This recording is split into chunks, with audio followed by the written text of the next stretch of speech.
Thank you very much. First time I've ever had to follow a talk that included a nuclear bomb in it, and probably the last.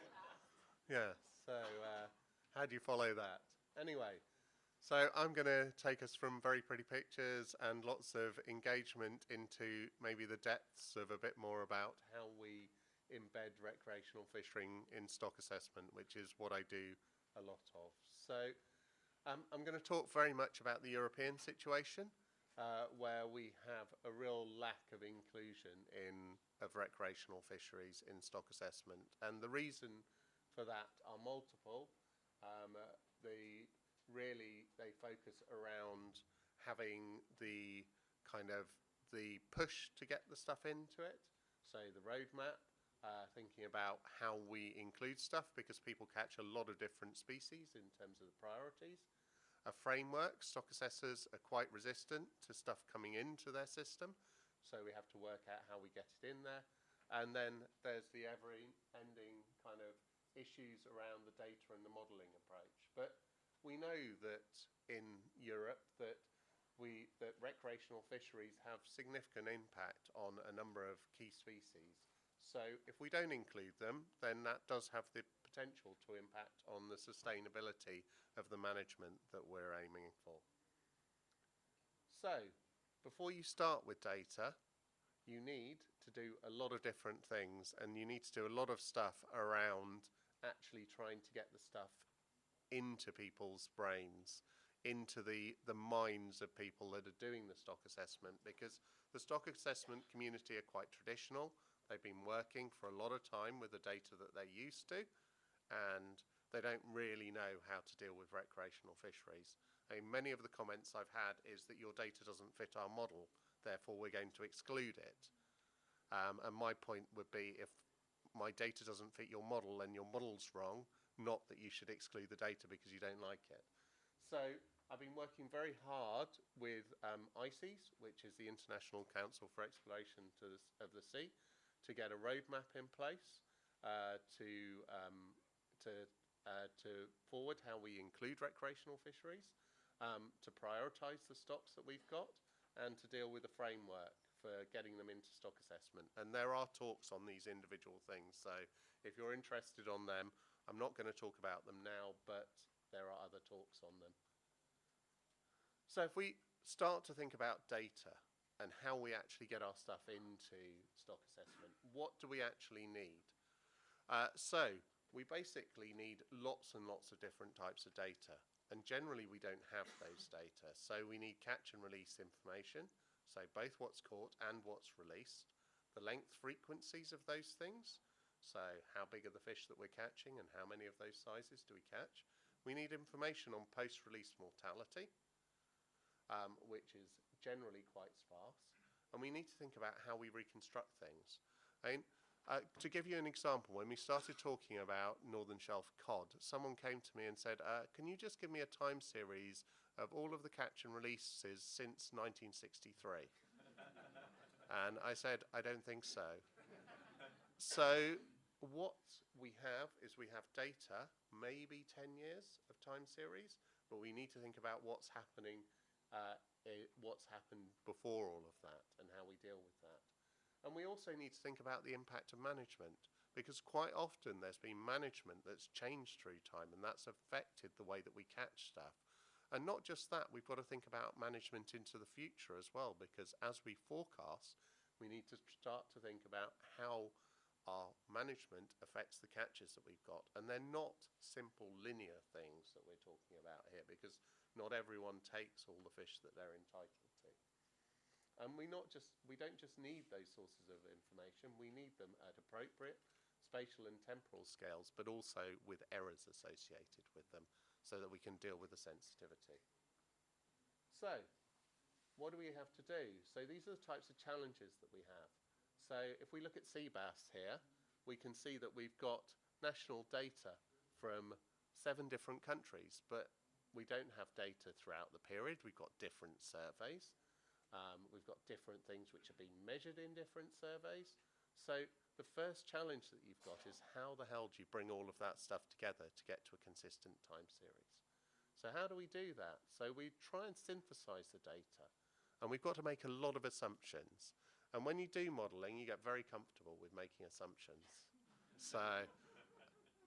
But the joy of it is that you then test those assumptions when you deal with the sensitivity. And that really helps you. So how are we dealing with that? So we've removed the poor quality data, or where there's no documentation, because often there's not documentation on the surveys that we've got. So that causes a problem. We've had to deal with how we reconstruct average fish weight as well. So we've just taken that for a region. We don't have errors for all of the surveys that we have. We tend to have errors at the whole survey side, but we don't have it at the individual area level, so we have to deconstruct those errors, and we've done that assuming equal RSEs. We then need to sum and combine all of those errors across different scenarios. We need to estimate the proportion of catches that we've got from the different countries, which is the kind of stuff we see here.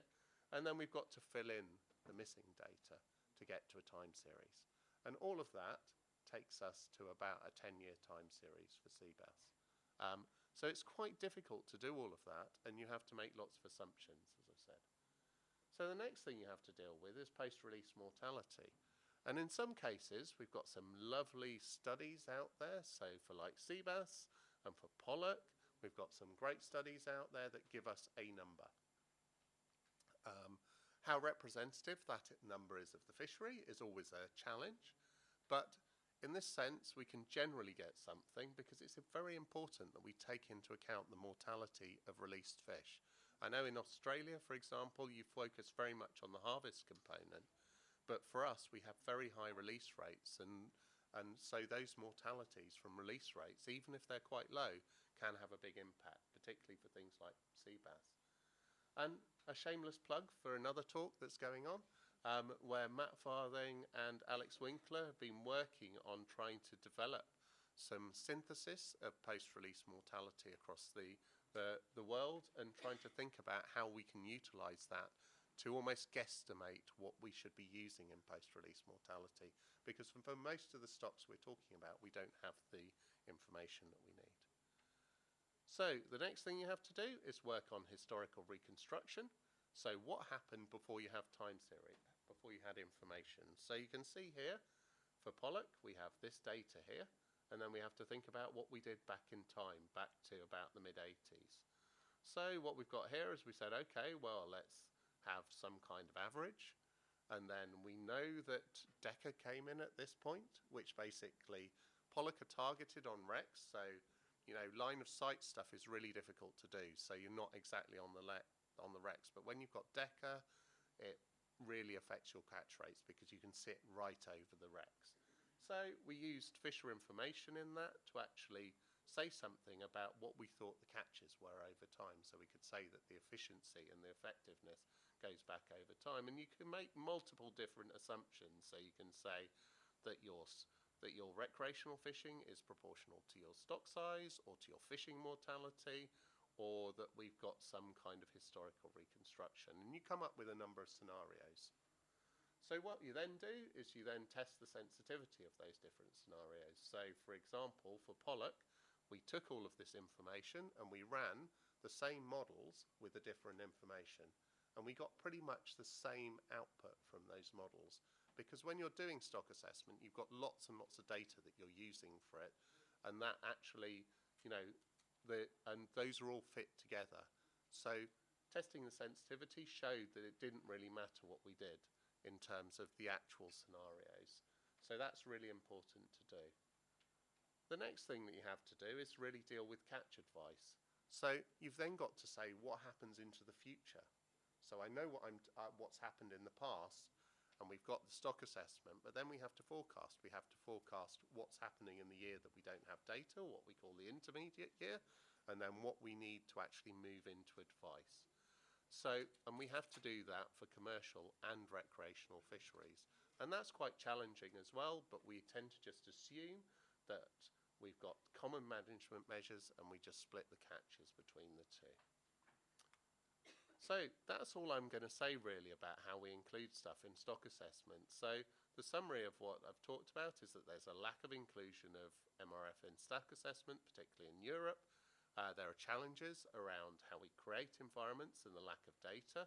We've got approaches that we can use to try and bring together data stuff, and we know that the forecast and management is challenging, but if you can get it right, then you end up with something like this, which is sea bass, and the red bars for you are the recreational catch, and the purple bars and the light blue bars are the commercial landings and discards, and you can see now we're at about half of the sea bass take that's taken by recreational fishers. So really important mortality, and that's why we need to include it.